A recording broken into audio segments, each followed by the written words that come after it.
10 నీళ్ళు చేద్దామని డిసైడ్ అయ్యాక ఫస్ట్ కన్సర్న్ స్టెరిలిటీ. మా గాయత్రి మేడం ఉన్నారండి, స్ట్రిప్ ఇండికేటర్స్ మీద తెలిసిపోతుంది. మేడం చాలా సింపుల్ సొల్యూషన్ చెప్పారు. అందరికీ స్ట్రిప్స్ పెడదాం ప్రతి సెట్కి, ఆ స్ట్రిప్ ఇండికేటర్స్ మీద తెలిసిపోతుంది. So microbiology sterility part taken care of.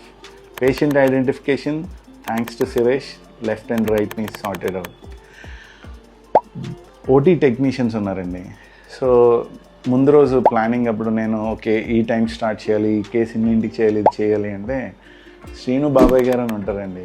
ఆయన అంత పెద్ద ఆయన కాదు, కానీ మరి ఎందుకో అందరూ బాబాయ్ గారు అని పిలుస్తారు, మేము బాబాయ్ గారు అంటున్నాం. బాబాయ్ గారు ఏం చెప్పారో తెలుసా? ఏంటి కంగారు, సాయంత్రం 6ంటికి కాపితే 7ంటికి వెళ్తాం, 7 కాపితే 10కి వెళ్తాం, ఏంటి కంగారు ఏంటి, బాగా చేయాలి, అందరికీ బాగా చేద్దాం, మెల్లిగా చేయండి, కంగారు పడకండి, మేమందరం మీతో ఉన్నాం అన్నారు. అలాంటి వాళ్ళు ఉంటే కష్టమే ఉంటుందండి. రాంబాబు గారు వచ్చారు, మా మూర్తి గారు ఎప్పుడు మాతోటే ఉంటారు. ఇంతమంది మంచి వాళ్ళు ఉన్నప్పుడు మనం ఏదైనా ఒక సత్కార్యక్రమం తలుచుకున్నాం అనుకోండి, అది నిర్విఘ్నంగా జరుగుతుందని చెప్పి వాళ్ళందరి ప్రేమ అభిమానం నిరూపించేయండి.